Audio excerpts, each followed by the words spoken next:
गांव हरिपुर में एक सब्जी वाला रहता था जिसका नाम था गणेश। वह हर सुबह अपनी पुरानी साइकिल पर सब्जियां लादकर पास के कस्बे में बेचने जाता था। उसकी साइकिल पर एक छोटी सी टोकरी बंधी होती थी जिसमें ताजी सब्जियां सजी रहती थी। टमाटर, भिंडी, लौकी, आलू और कभी-कभी हरी मिर्च और धनिया भी। गणेश बहुत गरीब था, लेकिन उसका दिल बड़ा था। सबसे बड़ी बात ये थी कि वह बेहद ईमानदार था।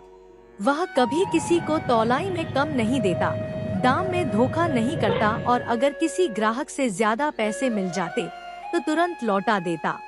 गणेश सुबह 4 बजे उठता, खेतों में जाता, वहाँ से ताजी सब्जियां तोड़ता, फिर उन्हें धोकर टोकरी में सजाता और 6 बजे तक साइकिल लेकर निकल पड़ता। कस्बे में उसका एक ही नारा सबको पसंद था, सच्ची तौल, सच्चा दाम। गणेश भैया की सब्जियां सबसे बेहतर काम। कस्बे के लोग उससे बहुत खुश रहते थे।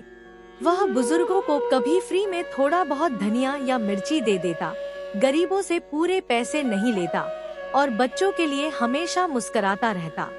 एक दिन कस्बे में एक अमीर आदमी आया। उसका नाम था मल्होत्रा साहब। वे शहर से गांव घूमने आए थे और कुछ जमीन खरीदने की सोच रहे थे।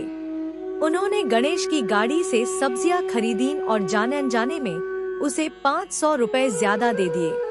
गणेश ने गिनते हुए देखा और तुरंत उन्हें आवाज दी, साहब जरा रुकिए, आपने 500 रुपए ज्यादा दे दिए हैं।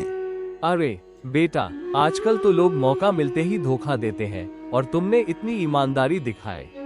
गणेश मुस्कुराया, साहब पैसा चाहे छोटा हो या बड़ा, अगर मेरा नहीं है तो उसे लेना पाप है।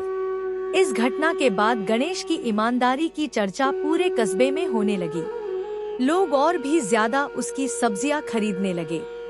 उसका विश्वास और बढ़ गया। मल्होत्रा साहब इतने प्रभावित हुए कि उन्होंने गणेश को अपने बंगले पर बुलाया और बोले, मैं शहर में एक बड़ा स्टोर खोलने जा रहा हूँ जिसमें सिर्फ ऑर्गेनिक और ताज़ी सब्जियां बिकेंगी।